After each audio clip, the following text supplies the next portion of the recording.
Hey, hello everyone. Welcome to the Navigating an Ancient Faith podcast. Thanks for listening today. My name is David Gwartney, and I'm going to do a little bit different intro today because normally I would say with me is my brother JR coming from Tennessee, but we are actually sitting in the same room. There we go. Yeah, finally face to face. Yeah, this is not doing the cross internet podcast thing.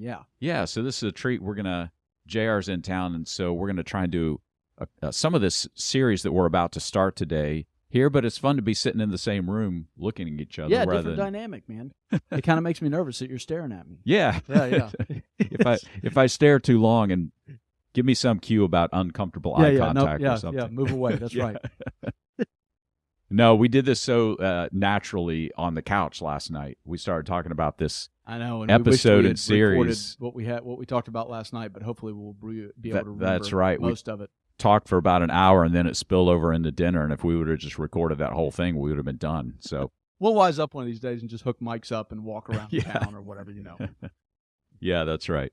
So today we're going to start a new series, and it's going to be on the book of Colossians. Now, let me just explain a little bit about what we're going to do, because this is not going to be a verse-by-verse Bible study, but we are going to do the main theme of each chapter that Paul really points out and that we think is particularly interesting, that there's a lot of insights you can read into it especially when you understand it in the first century, how they would have heard it.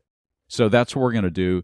We're going to spend 4 podcasts here talking about the book of Colossians, 1 for each chapter, and we're going to be talking about the main theme of each chapter.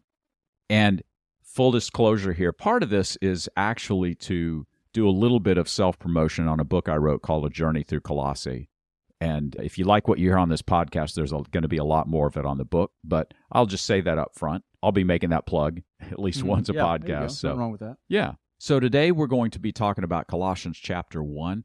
The other caveat I will add is that we really have taken the approach, and I think I personally have learned a lot from the approach of saying, how do we interpret what we read in the Bible? And one of the best ways to interpret what someone like Paul wrote, or what someone like Jesus meant, or what someone in the Old Testament, the psalmist David, what he meant, was how the audience would have heard it back then. Right. Yeah, you have to know your audience to know how it landed to them.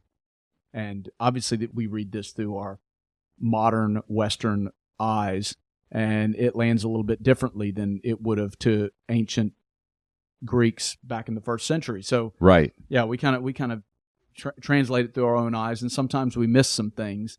And it's difficult to do that because obviously we weren't there. But we can go back and we kind of see the culture from these ancient sites, and we can kind of go back in history and know a little bit more about the way they thought.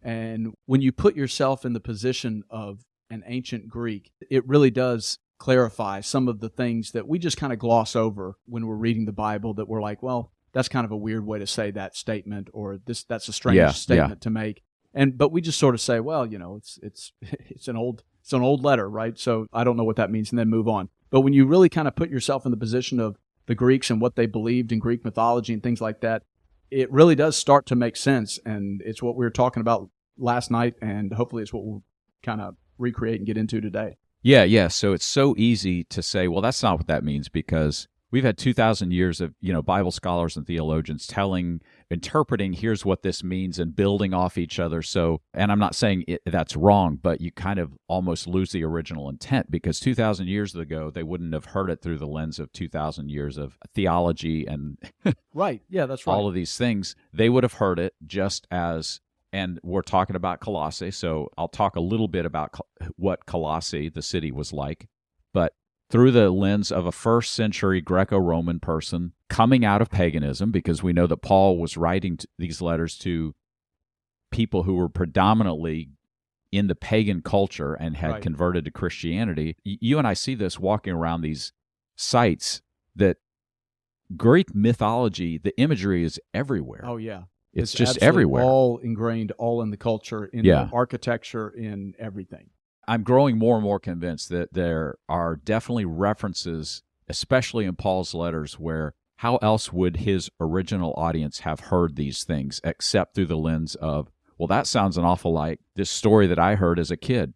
about, Hercules or Yeah. Heracles, actually, technically, in Greek. Yeah, that's right. But, or some kind of myth, or this sounds an awful lot like, that story that I heard growing up, or that mural, actually. If you walk down the street, there's a mural about that story. And I think Paul, the other thing I'll say that, Paul was smart enough that he knew that, too. He knew his audience. Oh, yeah, absolutely. That's one thing we've discovered when we go to these different towns and we kind of get the history of Philippi or Thessaloniki or whatever, when you get that history, so much of the little things that we might have overlooked in the letters, they pop out a little bit differently. And you really start to realize, man, Paul knew his audience, and he knew how to connect the dots between the Greeks and the Romans. I mean, he really... And the Jews in some some cases, Yeah, and he was really brilliant at that. And the more you understand it, the more you can see that he didn't say anything accidentally. He didn't seem to... just go on a riff about an idea that we tend to read over and it's like, well, I don't know what he's talking about there, and then you move on. But he didn't do that very often. And you had mentioned it's not that modern theologians have gotten it wrong or anything like that. I think that the issues that were going on in Colossae are pretty accurate. If you hear your pastor talk about these things, it's not that they've misunderstood it. I just think a lot of the details that we kind of tend to gloss over in this chapter 1, we tend to read it's like, well, this is just a flowery introduction to the letter. Before I deal with the issues, I'm going to go on this long, flowery, formal introduction and kind of give the salvation path, and we kind of just read it over it like, oh, Paul's being Paul. He's being poetic. But then when we get into it, you find out, no, there's a pattern to it, and he's actually doing something, and it's connecting with his audience. And once you understand his audience, you can really understand the intent behind everything he was saying before he gets into the specific issues of what's going on at Colossae. And I'll let you talk about that. Yeah, so a little bit about the city of Colossae. It's interesting because there's a couple of unique things about Colossae. First of all, it's one of the few letters that Paul wrote to a city where he actually didn't visit. When he actually wrote Romans, he had never visited Rome. I think that's the only other exception. But of course, eventually he does end up in Rome. But he never visited Colossae as far as we know, because he actually says somewhere in the letter in chapter 1, he says something like, even though I've never met you, or I forget exactly the wording. But he really works through a colleague of his, Epaphras, who most people say that they met in Ephesus because Colossae is not that far away from Ephesus. Mm-hmm. So Paul set up shop in Ephesus for, we think, 2 or 3 years. That's what the Acts indicates. And the Lycus Valley, where Colossae is located, is about 100 miles inland from Ephesus. And there's 3 cities mentioned in the Lycus Valley. It's Colossae, Laodicea, and Hierapolis. And as far as we can determine, that Epaphras met Paul in Ephesus, was trained by Paul, and then went back to what was thought to be Epaphras' hometown, which is Colossae, and started a church there. And so then Paul doesn't see the need to go there because Epaphras is his go-between. So Epaphras probably ran back to... Yeah, he's got it covered. Yeah. Ran back. So he probably started churches in Colossae, Laodicea, and maybe even Hierapolis, and we'll get into that in another episode, the church in Laodicea. But that's a little bit of the background. The other interesting thing about Colossae is archaeologists have never actually uncovered the city. It's just a huge mound. There's a indention in the side of a mound where they know a Roman amphitheater was at, but otherwise it's never been excavated. So there's not a whole lot we actually know about the city. It's not like when we walk through Philippi, you can see all the structures, you can see the Roman Forum, all that. None of that is visible in Colossae. Yeah, Colossae, isn't it pretty much just all farmland? It's all covered up. Yeah, and there's a big hill. They know it's there, but they've never. There's a big hill. It's called a retell, and they know it's all underneath there because layer after layer after layer of city. When you build it out of wood and dirt and stone, sure. it creates it creates a hill. I wouldn't say natural hill because it's not. Right. Yeah. It's just layers of debris. Right. So they know this hill is there. They know there's a Roman theater there because there's a big indention in it. And they found other evidence, and, they know from ancient writings where it was. And so, they look at this thing and they say, yep, that's Colossae, but it's just a big hill right now. No one's ever dug there, but maybe they will one day. Yeah. How about that? Okay, so you want to start, you were saying that you didn't want to go through this verse by verse, and so you're wanting to focus on what verses? Yeah, so today we're going to look at what is sometimes called the hymn or the poem to Christ. If you are reading a Bible that has, headings over each section, which of course are not original to the text, but that's Right. that's how it's normally labeled, as a hymn to Christ or a poem to Christ sometimes. Yeah. But it's in Colossians chapter 1 and verses 15 through 20. And let's start out by talking about verses 15 through 17. Okay, Colossians 1 verse 15 says that he is the image, talking about Christ, he is the image of the invisible God, the firstborn over all creation. For everything was created by him, in heaven and on earth, the visible and the invisible, whether thrones or dominions or rulers or authorities, all things have been created through him and for him. He is before all things, and by him all things hold together. Yeah, so there's a lot going on in those three verses. And again, I don't know, it's one of those things that to us today may sound very, lack of a better word, just very theological. Right. And there is a lot going on in there. If you recognize a little bit of the wording there, you might recognize a little bit of John chapter 1, verse 1. Right. Yeah. And you right. might recognize a little bit of Genesis chapter 1, verse 1, right? Right. Yeah, that's right. So what we see here is actually, I think what's happening is Paul here is retelling the story of creation, but he's making sure that the people of Colossae understand that the Son is the image of the invisible God, the firstborn over all of creation, for in him all things were created. One of the big things Paul's asserting here is that Jesus is the person who actually created the heavens and the earth. That's right. They knew the stories of Jesus. By this time, Jesus had been crucified, and according to Paul's tradition, Paul's arguing that he rose again, right? All these types of things. So Jesus was a man. Some people probably saw him as a great prophet. They might have, they had different ideas on what they thought of him, but he was just a man that was born around first century. Yeah. And Paul's clarifying, no, he goes before that. He was actually before all of creation. And this was probably kind of a mind-blowing thing to the Greeks at the time. Yeah. They were like, well, look, are you talking about the same Jesus that my grandfather told me about, of this guy? And you know what I mean? Yeah. And he's like, no, he was before all of that, the firstborn of all creation. And again, this is one of those things that you kind of just read through, and I've read this who knows how many times, and it doesn't make complete sense. It sounds like he's just using nice flowery language, and Jesus created everything, and he was before all things, and visible and invisible, and thrones and dominions, and those types of things. And it just sounds like this flowery language, but you're saying that there's something deeper about all those statements. Yeah, so there's a couple of ways, there's a couple of angles to these statements. First of all, that Paul is asserting very clearly, first of all, I think he's almost retelling the Genesis 1:1 story. In the beginning, God created the heavens and the earth, right? Right. And this sounds very familiar. For in him all things were created, all things in heaven and on earth, except he's talking about Jesus here. Right. The big thing, though, we should probably talk about first is we go back to this idea of how a Colossian in a Greco-Roman city of Colossae who grew up in a pagan culture, how would they have heard this? Right. And this is what we want to spend a couple of minutes talking about, and then we'll get back to this idea of, okay, what does Paul mean that Jesus is the one who created? But the Colossians would have heard this as a creation myth, right? Okay.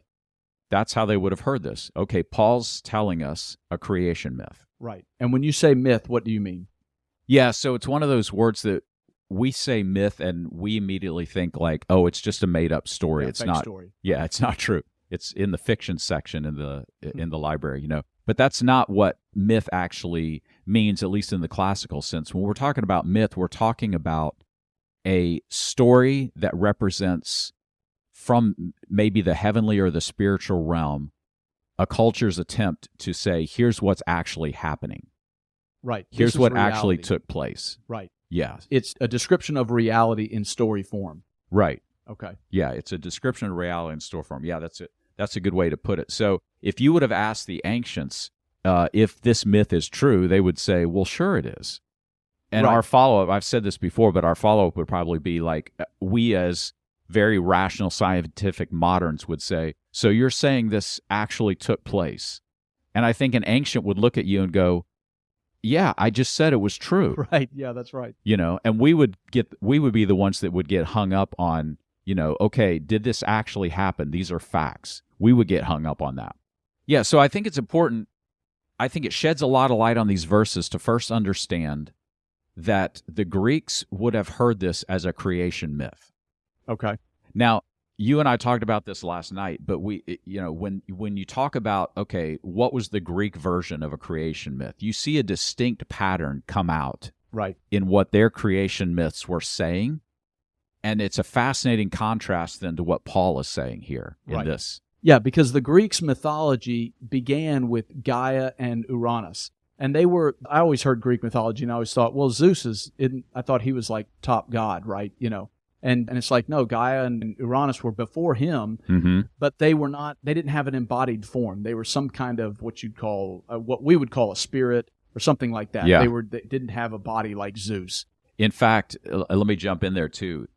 Gaia, the root word there is actually earth, right? So Gaia very much represents earth. Right. Uranus is the Greek word for heaven. It's interesting that in the New Testament, wherever you see the word heaven, it's actually the word Uranus, which is one of the original Greek gods, the proper name, Uranus, right? So, so when go Paul ahead, says heaven and earth, he's actually saying Gaia and Uranus. Yeah, so to Greek ears, if Paul says definition, heaven and earth, right, you almost couldn't help but hearing Gaia and Uranus. Right, that's right. So that's an interesting take to me. Yeah.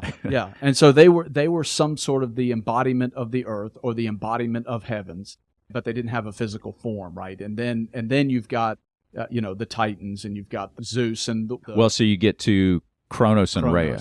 That's right, Kronos and Rhea. Yeah. Kronos overthrew his father Uranus, and then comes along Zeus. And Kronos, since he overthrew his father, he knows that his children are going to overthrow him because that's the pattern of things. Right. He projects his own quest for power. Yeah. Right. He projects that on his children and says, well, look, they're going to do the same thing to me because that's what I did to my dad. Right. Yeah. Yeah. And so in the mythology, every child that is born of Kronos, he swallows the child. Right. That's right. And he actually eats them. Right. Okay. So there you go. You have that imagery. And then Zeus is born. He's hidden in the cleft of a rock because Rhea knows that Kronos is going to swallow Zeus. And so she hides Zeus, and Zeus is hidden out of sight. Well, then Zeus comes back. He overthrows his father. Yeah. And the pattern starts over again. And then Zeus, because he overthrew his father, he looks at Apollo, his son, and knows that there's conflict there, right? And so it's this pattern that you see all through the Greek myths about son overthrowing father to assert their own power and independence. And that's the pattern of the world, and that's the way you engage the world and embrace your own independence, is to overthrow the idea of your father. Right.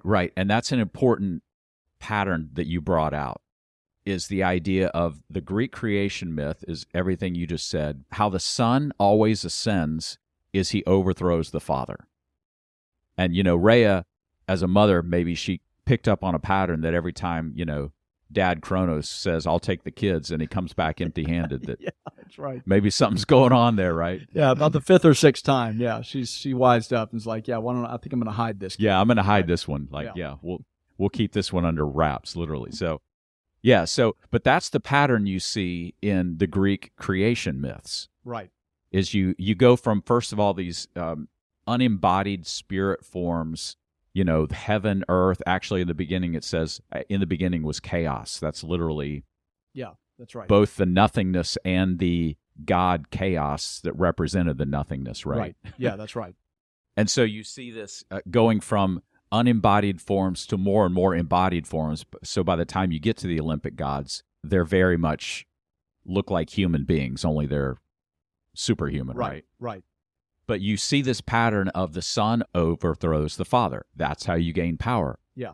And I think you can also see this even in the ancient world. Like, how does a son take the kingdom that's his when his father's still alive? Sure.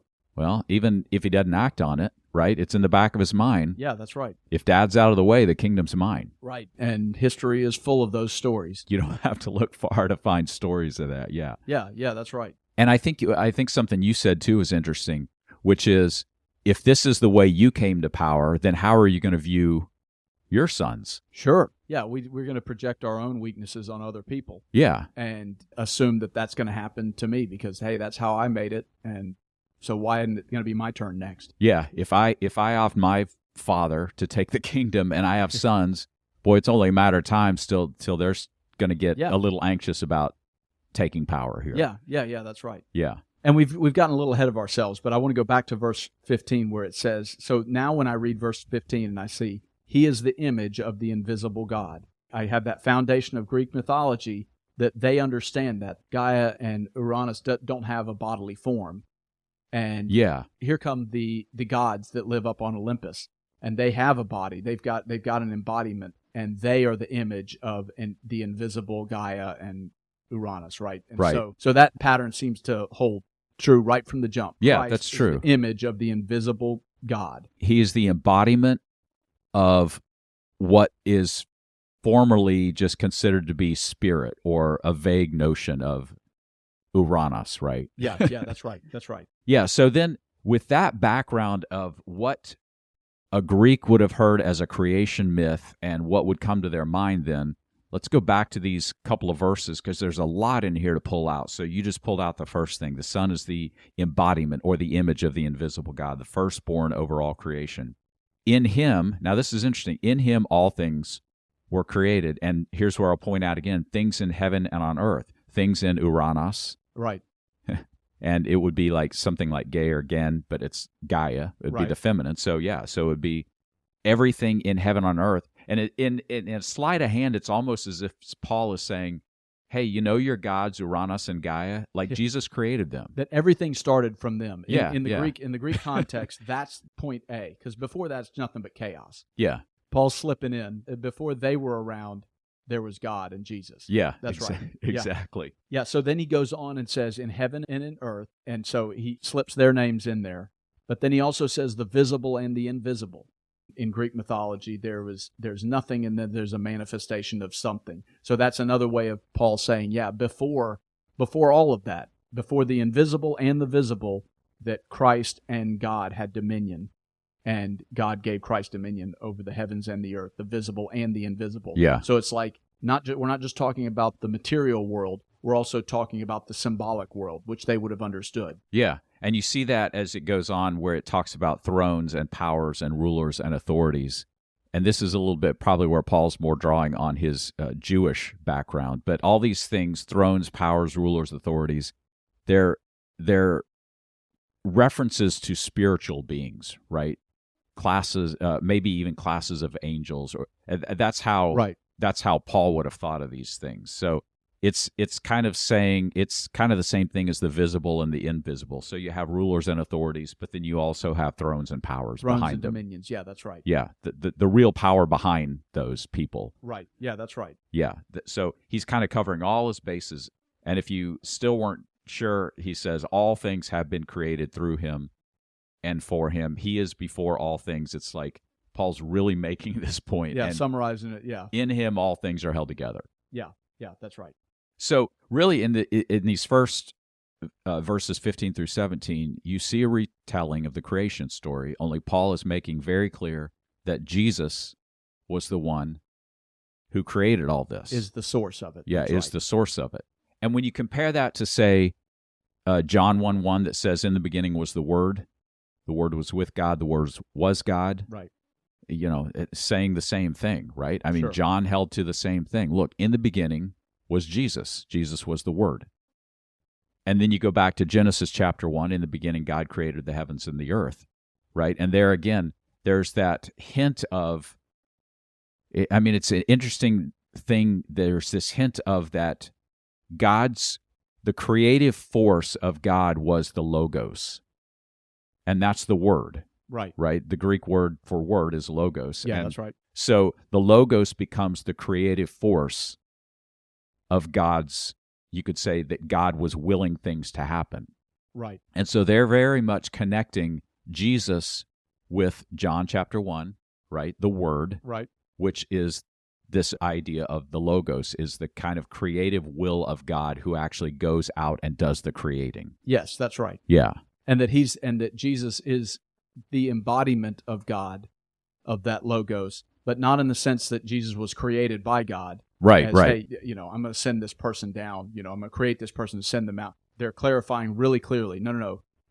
Jesus is the creative power embodied from God, and that He has existed from all time. Yeah. So it's not that Jesus was this great prophet or rabbi or anything like that. It's that He was actually before all these things, before Gaia and Uranus, before all the Greek stories, before all the visible and invisible things. Yes, that's right. Yeah. And that Jesus is the embodiment of God, of that Logos, but not in the sense that Jesus was created by God. Right, as, right. Hey, I'm going to send existed. There was this Logos, this creative power, and then this embodiment of that creative power. That all existed, and Jesus was before all of that. Right. Yeah. And good point about, Jesus wasn't created by God. That's a heresy that was stamped out. Right. Yeah, that's right.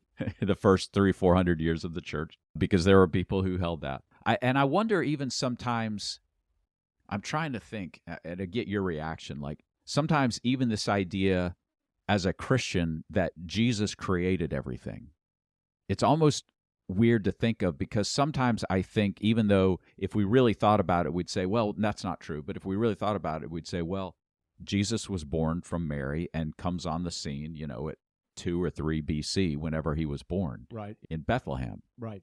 And so I don't know if it strikes you as even a little odd to really go, no, what they're saying is, in the beginning, Jesus was there creating everything. Right. Which I remember, I don't know how old I was when I was introduced to this idea, or this got hammered in my head or whatever, But yeah, there is a tendency to think that, okay, so before all things, there's God. God created everything. And at some point, God became a man and came to earth at the 0 BC mark and entered into the world and created this new covenant, right? And that changed everything. And so it's understandable that certainly people in ancient Greece, even today, there's understandable that the logical progression is first there was God and then there was Jesus, and Jesus changed everything, and that takes everything up to history, up to modern day, right? Yeah. And yeah, it is important that they have to clarify this, and they're like, no, Jesus has always been there. He's always been part of God. That's important to clarify. That Jesus isn't a creation. And again, it's like one of those things like, yeah, we know that today because we grew up in church, but that'd be something that they struggled with, especially if it was close enough in time that, say their grandparents or great-grandparents saw Jesus or met Jesus something like that, That'd be a hard one to swallow. It's like, no, I know the guy you're talking about, Yeah. My Uncle Sal knew him, or something like that. You see the stories in the synagogue, where Jesus is basically saying, like, hey, I'm the one the Old Testament talked about, in Isaiah, and people were like, no, you're Mary and Joseph's kid. What are you talking about? Yeah, that's right. And so that's a hard thing to wrap your head around if you're closer to that time frame. Yeah. Of Jesus' death. Yeah. So Paul absolutely clarifies that for all of us. But you're right. I think you're saying that he's using a creation myth to explain that part of the story, right? Right. Okay. So a creation myth then is an account of how the world began, who created it, and therefore how we are to act in this created world. And that's what a creation myth really defines for whoever believes. So, for the Greeks, and you have Mesopotamia has their own creation myth. There's a lot of different creation myths out there. But for the Greek, it really defines, how the world began, who created it, and then how we're to act. So it's interesting then to think about what the Greek creation myths taught, because really when humans come on the scene in the Greek creation myth, we're kind of accidents or just playthings of the gods. We're really, in Greek creation myths, humans are kind of irrelevant. We're just kind of another... Yeah, we're an aside. Yeah. But you're right, we're accidents, yes. Yeah. And therefore, if we're accidents, the gods can toy with us, the gods can mess with us. We're really not that important. We're certainly not the centerpiece of creation. Right, we're just the subject to the whims of the gods. Right. Yeah. And so, how do you act in the world? Well, you make sure You offer the proper sacrifices. You don't want to irritate the gods because they can be moody. Yeah. They can be unpredictable, so that's how you exist in this world, trying to honor the gods and not upset the gods, because the gods could be unpredictable, right? Sure, because nature's unpredictable, and I'm sure you saw plenty of that through disease and through natural disasters and things like that. And so that's the explanation of, we're the gods' playthings, and sometimes they mess up the sandbox, and we all pay for it. Right, right. That's just the way it is, right? Right. Volcano erupts, and okay, who upset the gods? Right. That's exactly right. Yeah. So then it's interesting, because then if we go back to 15 to 17 and really then look at it through that lens, like what is Paul saying then in this? And we'll call it a creation myth, but having already clarified what a myth is. So the Son is the image of the invisible God. For in him all things are created, things in heaven and on earth.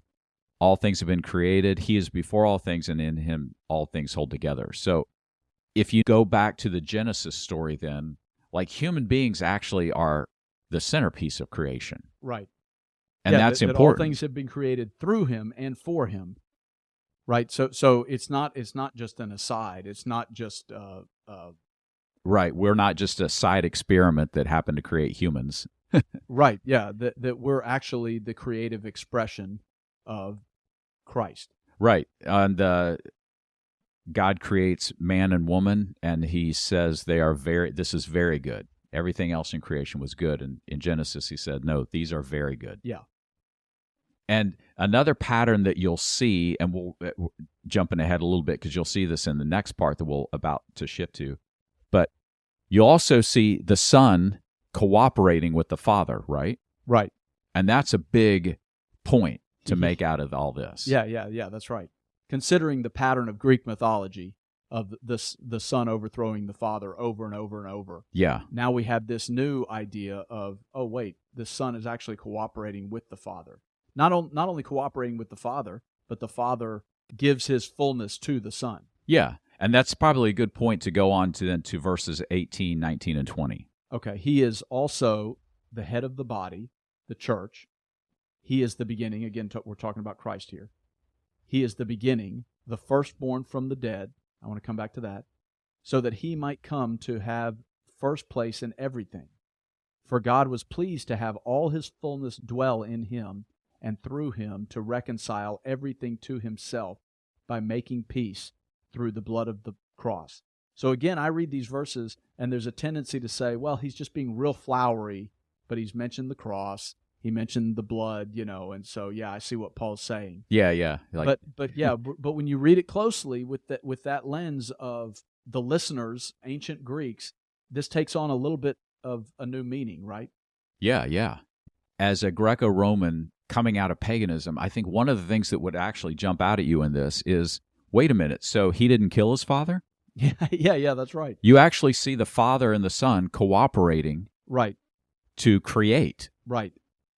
And that would be a big contrast to someone from a Greco-Roman culture, right? Yeah, sure, that there's this creative force that's given to the Son, and the Son uses that to create something new.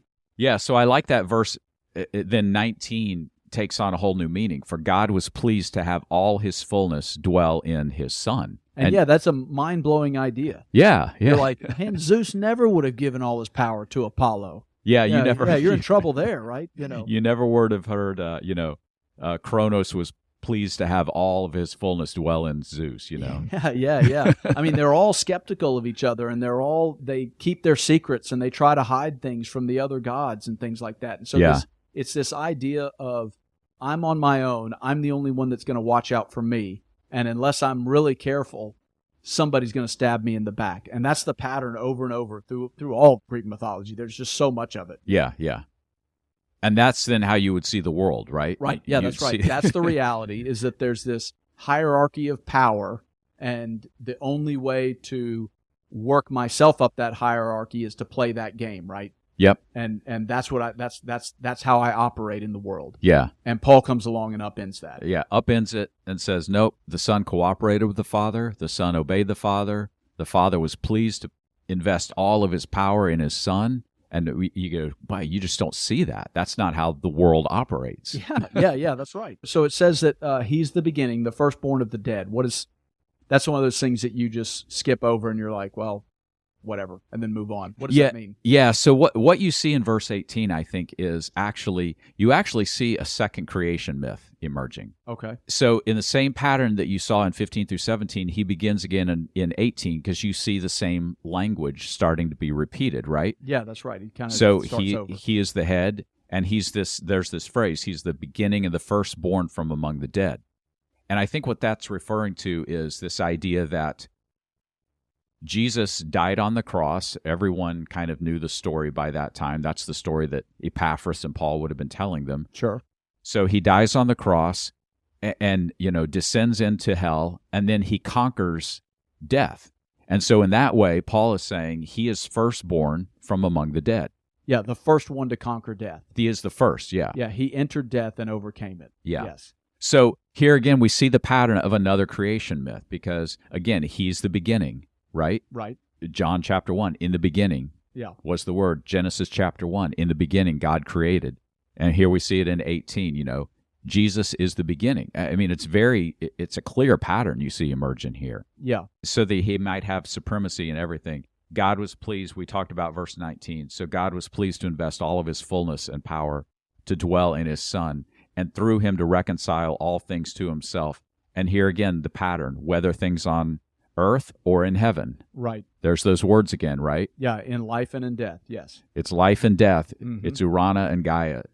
Uranus and Gaia. Right. Right? So it's everything that was created. So God is reconciling everything to himself, all of creation, making peace through his blood shed on the cross. So it's a second creation story again. Yeah. No, I see that. And also that idea, reconciling everything to himself by making peace. I don't think that would have been missed by the Greek listeners, that, all this is to make peace. Again, it's not this power play position. Yeah. It's not this struggle of asserting your own independence and asserting yourself. It's actually working together to create peace and to reconcile everything to God himself, right? And to create a path back to himself. You just never saw that in Greek mythology. Well, and that's where you start to bring in some Roman ideas because, the gospel is a proclamation of peace. And we think that's very Christian, but it was actually Roman because Caesars and Rome had a gospel message. It was good news. And it was Rome was bringing peace to the world. But guess what? How Rome did that. Way, yeah. Yeah, that's right. By crucifying masses of people and, basically forcing people to bend the knee. Yeah, so if through Rome, their power, they brought peace. If you were a neighboring territory and Rome suddenly had their eye on you and walked in, they would bring peace to you, right? Yeah. As long as you fully submitted to everything they said. Yeah, that's right. When you saw the Romans marching up your road, the first thought is not, wonderful, peace is on its way. Yes, bringing peace. Look at these people. That's right. No. But that's how it was very much portrayed, as the Caesars would say, look, we're announcing a new world. Peace is coming. Right.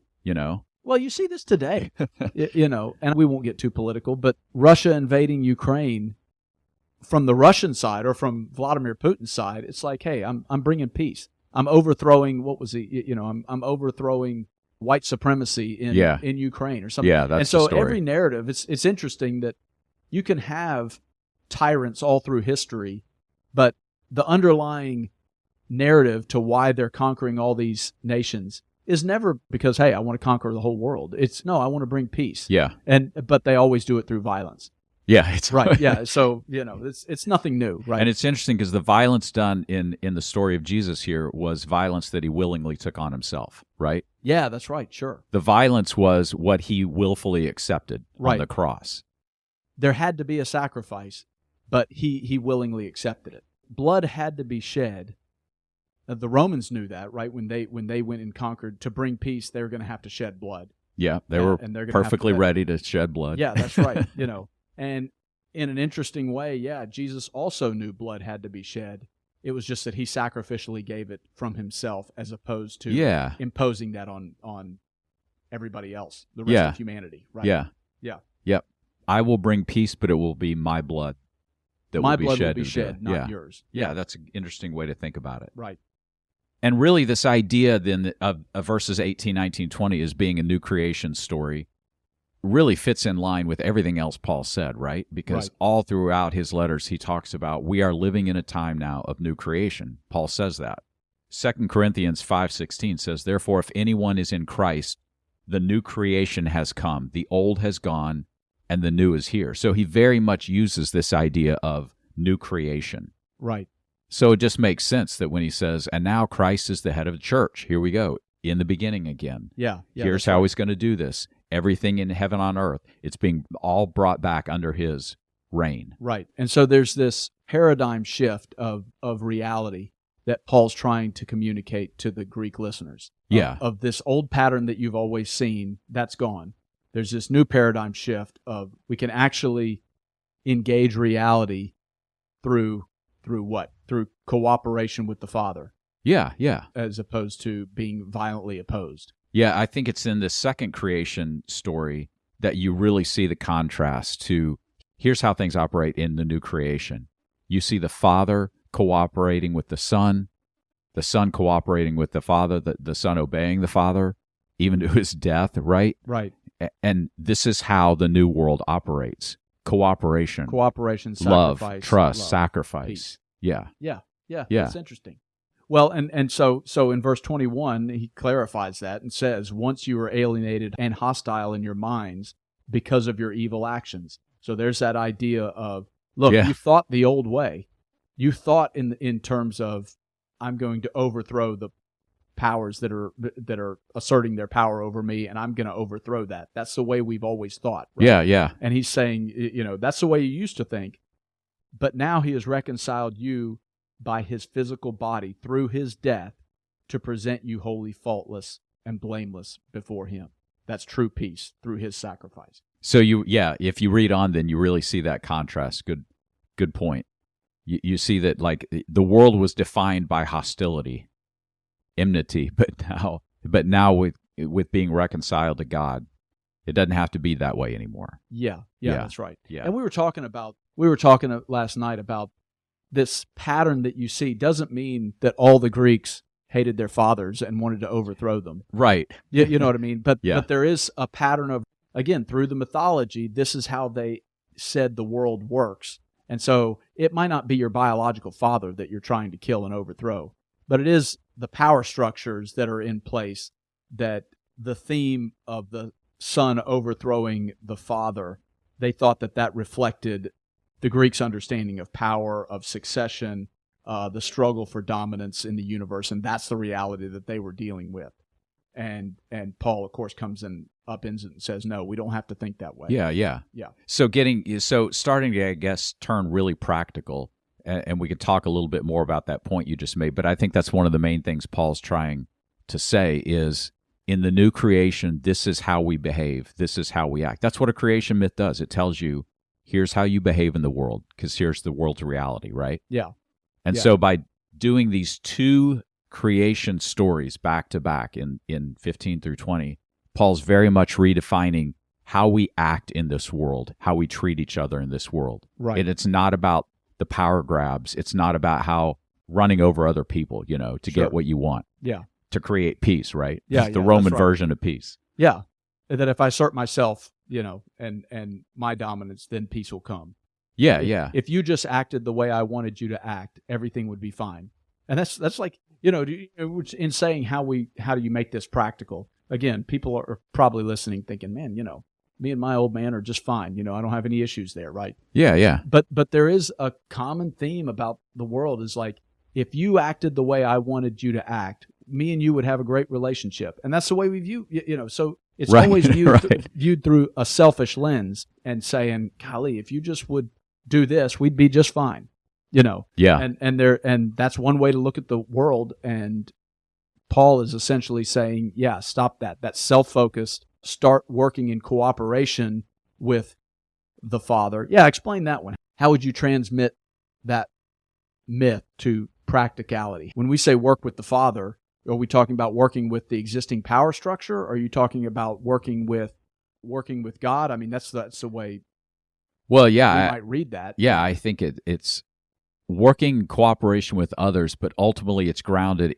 in this new creation that you very much work in cooperation with God. And of course, through the New Testament, we'd say, well, we do that through the Spirit of God, right? Right.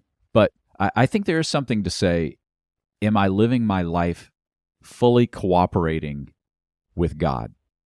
That means I'm not fighting God on everything. I'm not Right. just off doing my own thing. Right. I'm living a life of obedience, of, we might say, submission.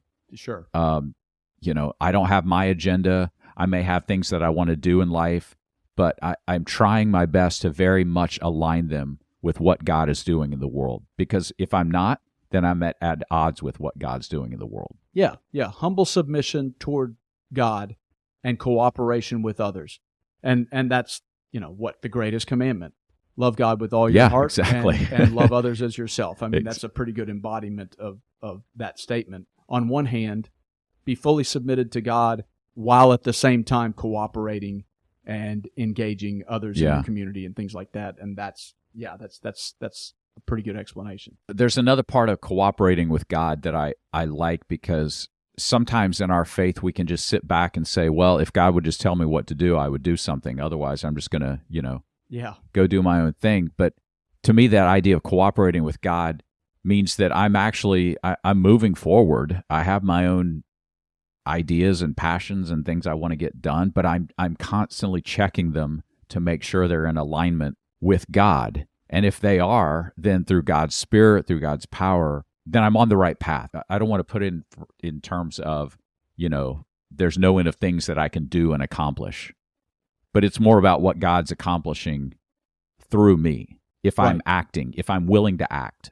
Right. Yeah, that's right. Yeah. And through your actions, you are actually becoming more like Christ, to be a reflection of that. Because I think we get this idea mixed up about, is it God's will that I do A or do B, right? And we get caught up. And listen, we know the things that we shouldn't do. I'm not talking about the obvious things. But I'm saying, should I take this job over here or should I take this job over there? And we kind of get caught up with the idea of what's God's will. And sometimes the answer to that is, hey, either one of them. Because just act, act. Don't freeze and go out there and act and embody the Spirit of God in whatever you do. Yeah, there are trade-offs to everything, but that it's not a matter of, God has this clear path for me and He wants me to do this, or that, And it's more like God's not as interested in what we do as He is with us becoming a particular type of person.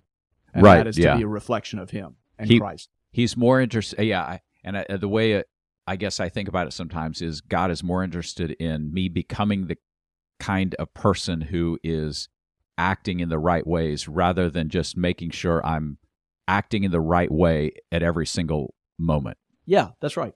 Well, and you see this among parents, If I asked parents, would you want a child who did everything you said exactly the way you said it? And initially you're thinking, well, you got a 2 or 3 year old. You're like, heck yeah, I'd love to have that.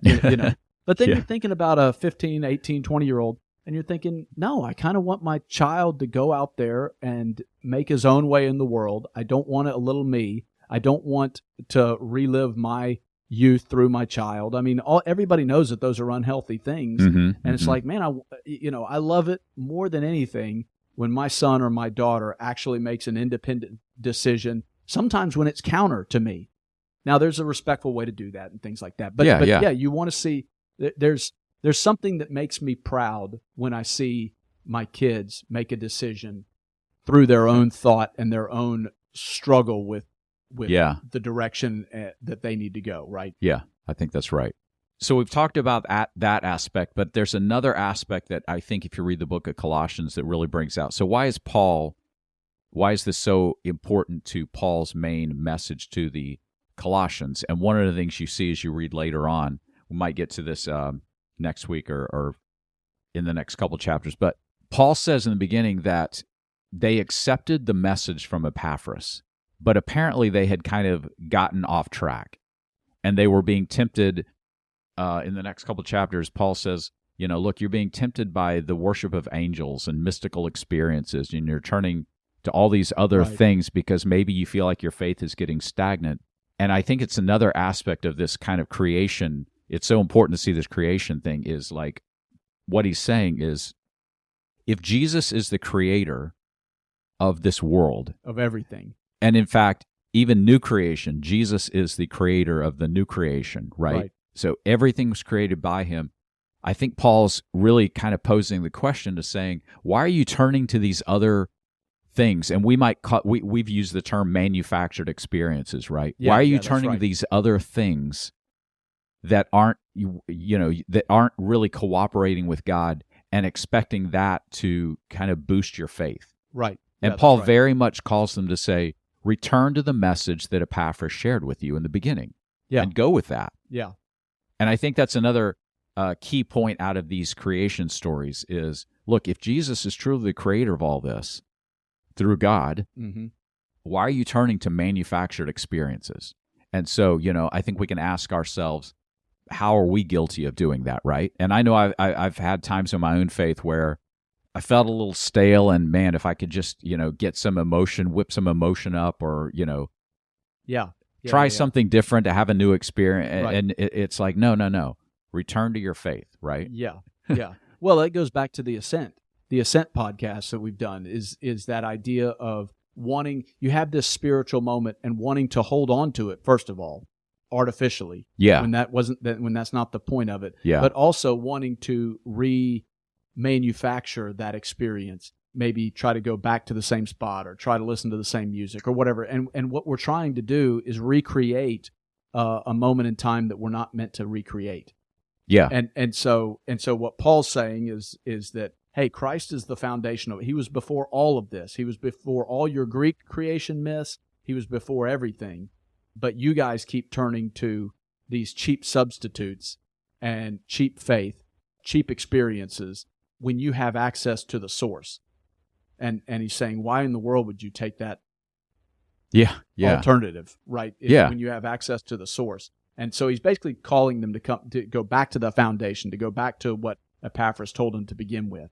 Yeah. And realize that. That's why I think in 23 is where he says, if indeed you remain grounded and steadfast in the faith and are not shifted away by the hope of the gospel that you'd heard. Yeah. Then this gospel has been proclaimed in all creation under heaven, and I, Paul, have become a servant of it. But if you remain grounded, talk about that. That's a big pivot, I think, in Paul's argument, because it kind of builds all this up, but then it's the caveat. If you remain grounded in what you were taught from the beginning. Yeah. And then he's going to address some of those things that ways they're not being grounded, right? Right. Things they're tinkering if you remain with. Grounded in this fundamental beginning of everything through Christ, right? Yeah. Stay grounded in that. Yeah. And don't get distracted by all the cheap imitations. Then that's how you keep the faith. Yeah. And I think everyone goes through times where their faith is exciting, times where it gets stale. And it's just one of those things where I think he's practically saying, look, when things get stale, go back to the Ascent, right? Right. Do something like that, but don't turn to other things to try and infuse something different. And, there's all kinds of ways we can do that. And we don't have to get into it. Some people are like, well, I'm going to add psychedelics to this, Right. or this religion over here has this thing that I'm going to kind of pull in because it seems really exciting to me, or, there's all Right. kinds of ways we can do this. But Sure. I think it's a general warning to say, no, look, stay grounded in what you were taught in the beginning. Go back to this idea of who created all this, Right. So Yeah. why would you go over here? Go back to the source, right? Yeah, absolutely. Well, I think, unless you have anything to add, I think we pretty much covered the main idea of chapter 1. Yeah. Well, and I would encourage you to go back and read just the entire chapter Sure, through the yeah. lens of this idea of the listeners were deeply embedded in Greek mythology. And when you know a little bit about Greek mythology, you see the patterns emerge, and you see what Paul is trying to untangle and upend and cover up, so to speak, of the way they viewed reality, and said, I want to give you this new reality. And so it's not just a flowery introduction where he's kind of talking about Jesus was before all things and he died in his blood, and, a typical Christian message. He really is upending an entire paradigm of the way the Greeks thought and he's trying to flip that around and say, no. From the very foundational way that you think, God wants to rewrite that, wants to rewrite the way you view the world. Yeah. And we talked about this, that the way you view the world is your reality. And I'm not trying to have some kind of subjective your truth and my truth type of conversation. Yeah. I'm saying the way you view the world is your reality. And if you're a cynical person and you believe that everything is a power play, you're going to see that in everybody else.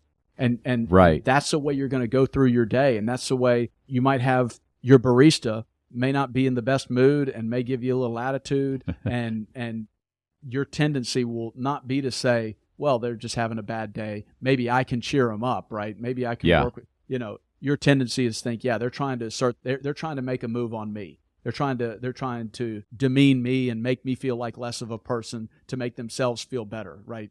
Yeah. And if that's the way you view the world, that's the way you're going to live your life, and it will affect your reality day to day. Yeah, that's right. If I'm out to get other people, I'm going to view the world as everyone's out to get me too. Yeah, and that goes back to that whole Greek idea. If the way you gain power is to kill the Father, then guess what? The sons are going to come after you, and that's how you're going to view the world. Yeah, and I just think it's easy to overlook. We look back at Greek myths and like, well, did people really believe this silly stuff or whatever, But I think it's easy to overlook how embedded that idea is in their culture, and this is reality. You know what I mean? Yeah. And maybe or maybe not did they think that there was a real God living up in that mountain or something like that. But they did use those stories to express this is the way the world is, and this is how we're going to have to act in response to that. Yeah. Well, so I think it's a good word to say, go back and read Colossians chapter 1, then through the lens of what we've been talking about, and see if anything jumps out at you. Say, wow, I never thought of it. I never read this verse. Maybe it's a verse we didn't even cover, but I never thought of this verse now in this light. Yeah, through that context, sure. And we'd love to hear from you too. If you have any comments, you can go on our website. You can contact us through the website or this podcast. If there's a comment section, feel free to give us your feedback as well and your thoughts. If you like the podcast, subscribe. You can check out our website, navigatingandancientfaith.com. There's a lot more material on there. There's a section on Colossae. You can kind of explore the city and what we know about it. Also, I have a book out called A Journey Through Colossae that will delve into the whole verse by verse. If this sparks something that's interesting to you, go ahead and get that book as well. And next week, we're going to talk about Colossians chapter 2. Just a little verse, but it's an interesting verse because the same thing. It has a pretty clear allusion to something that, here's a teaser, something that Plato talked about. Huh. We'll talk about that next episode. You know more than I do. Let's talk about it. Sometimes. Yeah. All right. Thanks for listening, guys. All right. We'll see y'all.